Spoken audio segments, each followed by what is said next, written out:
Hey guys, welcome to EDM Legends. My name is Jon Sine. I'm a DJ, producer, daily vlogger, and today I'm here in Mönchengladbach, a nice little city here in Germany with 250,000 inhabitants, and one of them is a true EDM legend. He made very recently a remix for Robin Schulz and David Guetta. He also made remixes for... It's actually so much, I have to look it up. It's Laidback Luke, Mogwai, Steve Angelo, Mandy, Booker Shade, Mark Knight, Dirty South, Martin Solveig, Axwell, Sebastian and Grosso. And the remix that most people know of him is the one for The Egg called Walking Away. So yeah, let's actually go meet him, talk to him and get some insights into the EDM world.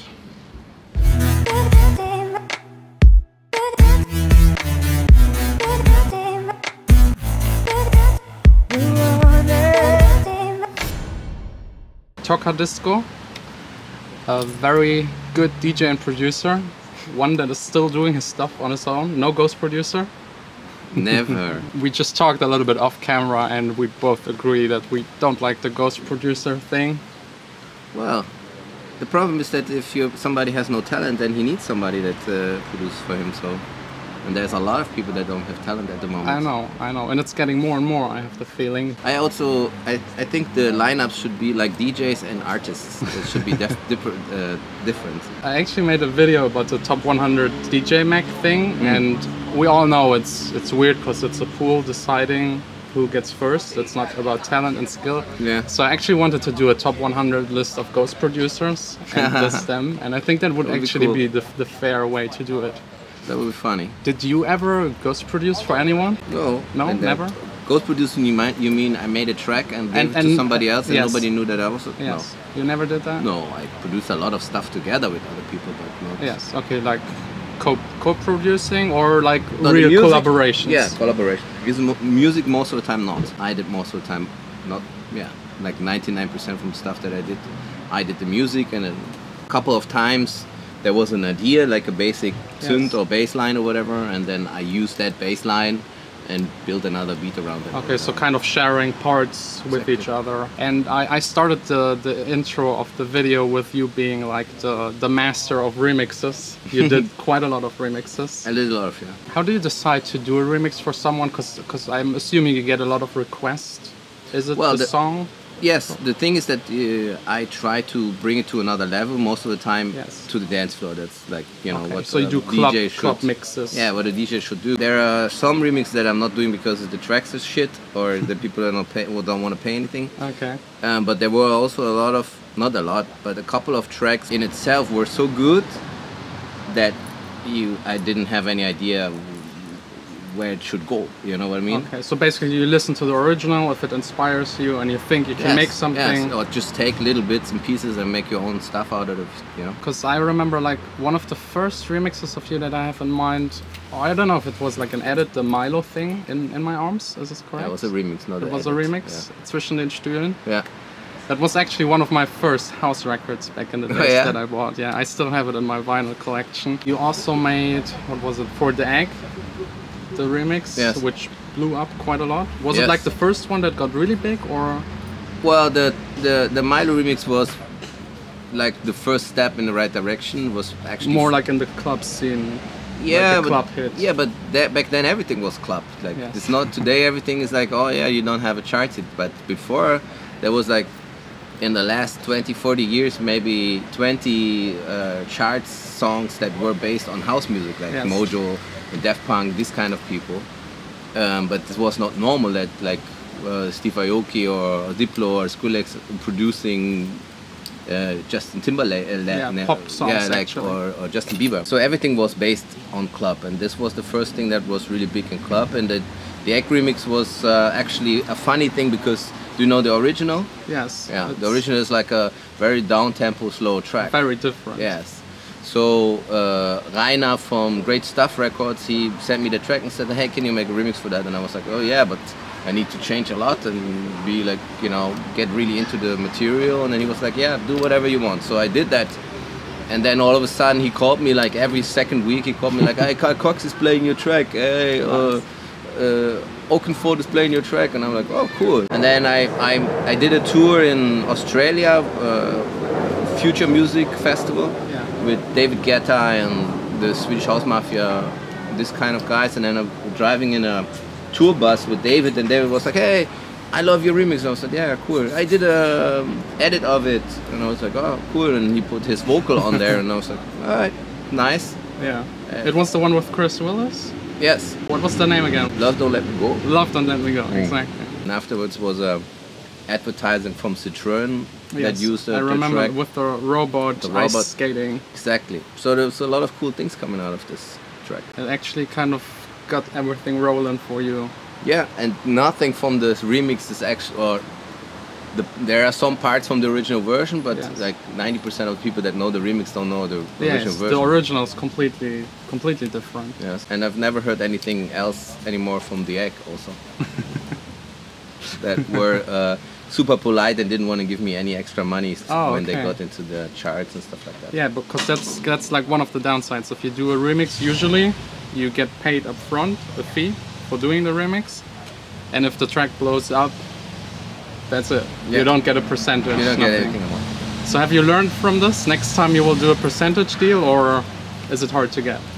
Well, even if you have a percentage deal, it's difficult how you're gonna get your money later. I know that problem. So many people, so many labels owe me money. Your last one was for Robin Schulz and David Guetta, Shed a Light? Yeah, I did another one for Robin later. Okay, which one? The one with James Blunt. Oh, okay. Yes. I missed that one. Yeah, but no problem. Okay, so you're close to Robin Schulz, or how does this come that you know each other? Or well, Stefan is the manager from Robin Schulz, and he was the guy that signed my first single, Nobody Likes the Records that I play. So you have a history that goes way back. So we know each other for a long time. Danke. Danke. And some snacks. Yeah. You want to eat it and we continue after? Yeah. Okay, fine. So a quick break. Most important question, how was the sandwich? Very nice. Vegan sandwich. A lot of my viewers, I think, are young producers starting out, making music, DJing. Do you have any tips how to accomplish what you have achieved nowadays? What would you do? How would you start? What's like the best kind of strategy? It's very difficult because today it's much more concurrence than before. Yeah. Before it was like I don't know, maybe 5,000 people in Germany that did this, and now it's like 50,000 people or something. I also have the feeling everyone is a DJ, especially if you go to Berlin. Everybody, not only Berlin, everybody. I mean, that technology got more cheap, and you can watch 100 YouTube videos and you can start producing a track. What should a young artist do to gain success? Is it like analyzing the market and do whatever works, or do you think thinking outside of the box is worth more? Well, how it works at the moment is that the kids, they are doing one style. Like, you know, the people are trying to create a brand, an image of themselves with one style. They're just going that one line. Yeah. That's cool, for sure, because Coca-Cola is also not changing the color. It's not green one day and then it's blue, or the taste. I understand that concept, but for me, music is more than just one style. You know, I don't care about one style. I want to see and listen and explore and see 1,000 different things and, you know, create stuff. And that's, I think it's a little bit lacking at the DJ business at the moment. Like, electronic music is that a little bit boring at the moment. For your album, you listen more to other music and try to get inspired by that than by club music? Well, I already listened to so much music in my life, so I'm always trying to incorporate these things. Like, do different styles and go different ways, but that's very difficult to sell to somebody, especially these days, because the people expect you to be in one style and then you make something else and then they're confused and then they think, oh, this is now his next new style and I don't like it anymore, so I'm not gonna like this artist. For me, it's like the opposite, you know, it's like, so you want to be diverse and do different styles because you're a musician, a producer. You want to kind of showcase what you're able of? No, I think that the creative person has no other choice to be like that. That's a very conservative view on life, like if you do one thing only. That's probably more the marketing side. If someone is known for one style, it's better to keep it, to not disappoint. But then it's not about creativity anymore, then it's about money, you know? And that's the worst thing. Art and money doesn't work together, you know? You do something to connect with people or to go out and create something, you know. Thinking about the contracts and money and how you can get the next big gig for 20,000 to use this sound. that is not creativity at all. You know, so I like artists like Moby or whatever. He played in a punk band. He raps, he sings, he makes basically doing techno his stuff thing like this. and These are creative people. You know, it's not one person that makes the whole thing over and over again just to have bookings and so that nobody starts to hate him. You know. Yeah, they're maybe afraid of like pushing it and trying out new stuff, because then the fans are yelling then they are not and complaining. artists. That's what I'm saying. Then you should create new names for these people, because an artist, the word itself says he's doing art. That's not art.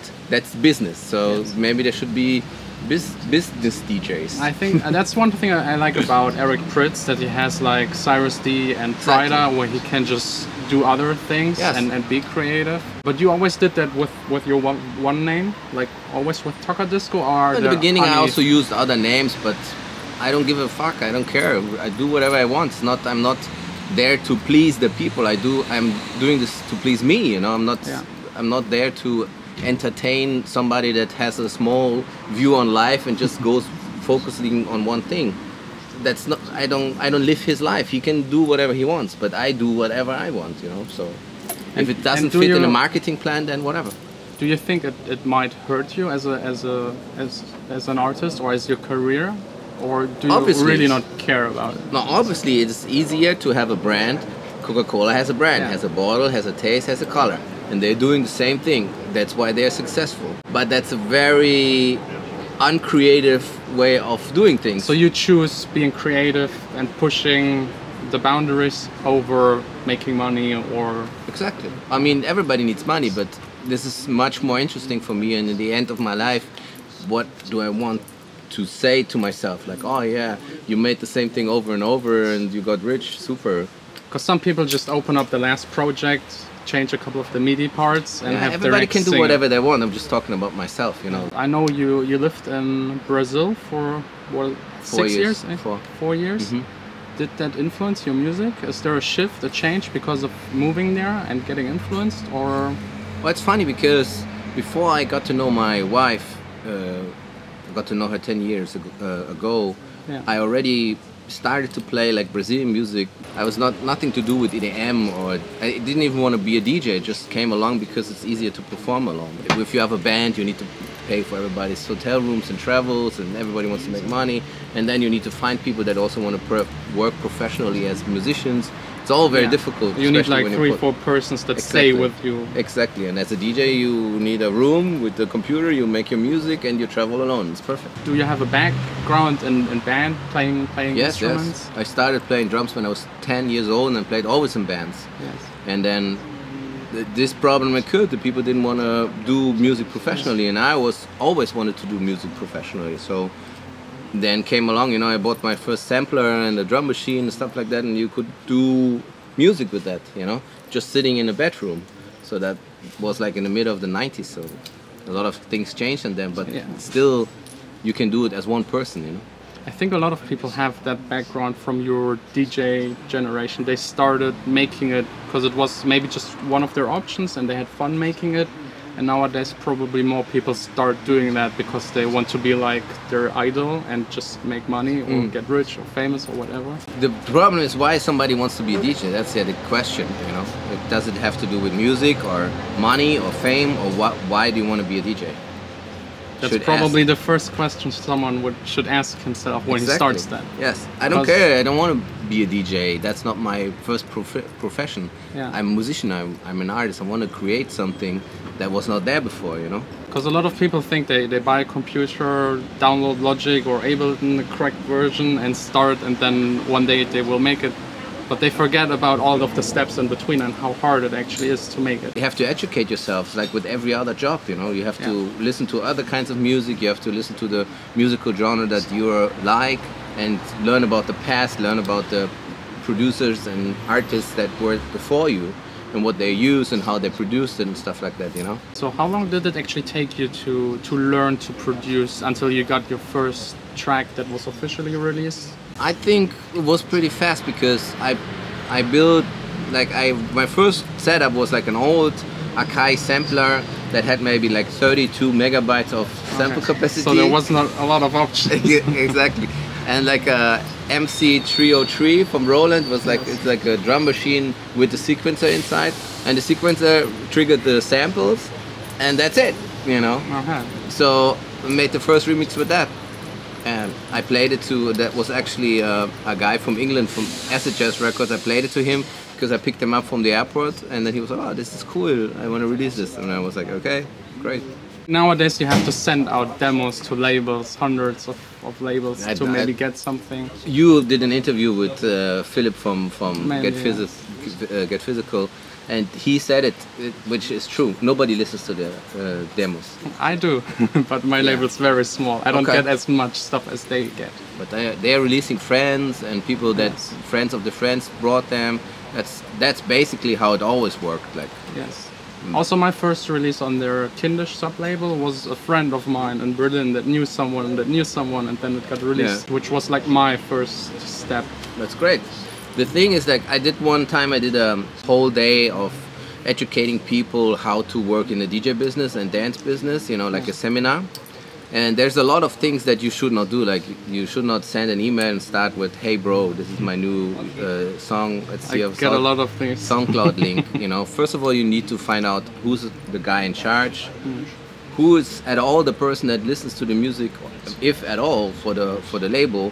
You need to speak with him personally, even if you don't know him. You write, "Hey Philip, this is my track." Yeah, so that they see that's a personal email, that it's not copy-paste. No, it's just that he sees that you're not an idiot. Nobody wants to work with idiots. Sure. And if you write, "Hey bro, this is my SoundCloud link," this is only idiots do these things, you know. Like, you have to understand that these people work in music and they spend their whole life doing music, and that's their passion, you know. They don't want to have somebody 10 more years experience. Exactly, and they don't want anybody that just started to make a track. That's not, nobody cares about this, you know. Go inside from your bedroom, make 100 tracks, and after the 100 tracks, play them all to your families. They have to listen to it, not the A&R. And after 100 tracks, when you get a little bit the understanding of what is a compressor and how do you what sounds do you use, etc., then you send an email to somebody, find out who's the name of the A&R, say, greet him in a cool way. Don't write, "Hey Mr. Jung, how are you?" This guy is like 32 and he does music. Nobody says Mr. to those people. You know? I know. That's all clues that how the people open their email, and if you write, "Hey bro, this is my day," it's already erased. Nobody listens ever to that track. You know? Even if the track is good, you ruined your chance. Exactly. And probably it's even better to find someone that knows them in person and send it this way than just to the demo thing. Exactly. The whole thing is, it's a very personal business, you know. You have to find the people that are like-minded. Like, you know, if you're really strongly into underground techno, you should really look for a label that is really strongly into underground techno. Yes, the style has to fit. Exactly, definitely. And then, you know, go to the places where the guy plays, whatever, you know, you need to try to find this way a contact, you know. Sending an email probably will not work. So we got now the tips how to get your tracks heard. Is there anything you can tell about how to get DJ gigs? Is there even a way to get gigs without producing nowadays? Or is it like really just local, maybe the clubs around you and that's it? Well, it's actually the same. All these things you have to understand is full with freelancers and people that don't do jobs on the side professionally, you know? Like, if you have another job on the side, you are one of those people that are not doing the job professionally. Yes. But if you want to play, you have to start locally. There's no way that the Pasha Ibiza will book somebody that never released some track ever. It will not happen ever. Yeah, sure. So try to organize your own parties. Try to get to know the owners, the bookers, or the people that make the parties. Go there as a guest. Show them that you are super interested in them. Be always there. Ask if you can help. Maybe put the ashtrays or carry the PA in the afternoon. Yeah, that's how you get the gigs. It's not because you have to put more effort. You have to put more effort into it than anyone else. Because there are probably 100 other people that want to have the same job. Exactly. But and if you're the one that just does more, it's more likely that you will get it. People want to work with cool people. I don't want to have a idiot hanging around that thinks he's David Guetta and he never produced one track. You know. Yes. I want to hang around with somebody that's a cool person. You know, that he helps me, I help him. You know, oh yeah, sure, you can play the warm-up, no problem. And then on this warm-up, maybe some other club owner, hears him and says like, hey, do you want to play Yes. the after hour? And then you start playing warm up and after hour. And one time the main DJ is maybe sick, and then there's your That's chance. exactly how I got my first paid gig. But that's most of the time like that, you know. But be a cool person, be involved in the culture and in the business, you know. Like sending USB sticks or CDs or links and saying, hey bro, nobody will get ever Too many people are success doing with that. Nobody. No, that shows them from the beginning that you're not know what you're doing. You don't have any idea of the business, so nobody wants to work with this kind of person. So, are you still touring yourself? Sure. Heavily, Flying to or Buenos Aires now today. is it like a 2-week tour or No, I stay 10 days. 10 days? How many gigs? I play in Brazil and in Argentina. Okay, 2 gigs, 2 weeks. So a little bit of relaxing in between. I have a house there, so Okay. no problem. So it's like your second home or your first home, or It's my second home now. Now I live back in Germany. when did you come back? Recent, right? In January. And your studio is here, there, I have or? two. I have one here and one there. Okay, that's nice. Having two, not bad. You know, actually the strong laptop and a good headphone you can produce anywhere. Yeah, at least like up until to the mix down maybe. Exactly. Then you need a proper studio with Yeah, you need a acoustics. room. Yes. Are you playing somewhere here in Germany in the next couple of Yeah, months? I'm always playing here in my best friend's club, Die Nacht in Mönchengladbach. Always play there once I or used to twice. play there, I think 3 times. Yeah. And I have to say, this club is one of the best. It has like the best vibe. The people are really engaged, and it's super small, maybe 100 people, Yes, 150 yes, maybe. Yeah. Is it still the same owner? Yes. It's huh? still the same owner and it's open for 17 years and just doing house and techno, underground music. Because that's So the it's first time very I cool. heard you playing. I think back in the days you were like, I think you played Sensation White and did like the after party in Exactly. that club. Yeah, we came with You Laidback and Luke, that was very Laidback funny. Luke. And both of you played just hours before that in front of thousands of people. Yes. And then in this tiny, tiny club. But there's no difference, you know, you play music because you love it. Sensation was it's over now, but Sensation was a great production always, and Yes. probably the beginning from all these huge festivals that are now Before big, Tomorrowland. like Tomorrowland. Yeah. But I mean, they put a lot of effort in show, and you know, and DJ was part of the show, but it was not the main focus, you know. So that was always great. How did you get to know all of the other big artists that you did remixes for? Well, Did they approach you, or is it from touring? No, the remix is most of the time the labels or the management takes care of that. Okay. You know, you don't speak directly with the artist. And other times there are swap remixes before. You know, a lot of Yes. people do swap remix, like you give a remix and then he Yes. makes a remix for you. That's the least complicated, probably. Yes. But most of the time the labels approach you. Okay. Yeah, they want a certain style or your name or whatever, and, you know, and then see if you like Whoever the is track and do in it. at the moment gets to do the remixes. Exactly, it's like the same thing. That's another thing that was always problem of the booking and the lineups of the festivals. Like, there's like 10 people that are in demand and they play everywhere. Like Yes. everywhere, it's always the same like that. You know, it has been for 20 years. And then next year somebody else plays everywhere. You know, that's the same thing with the music that we were talking before. It's like, why?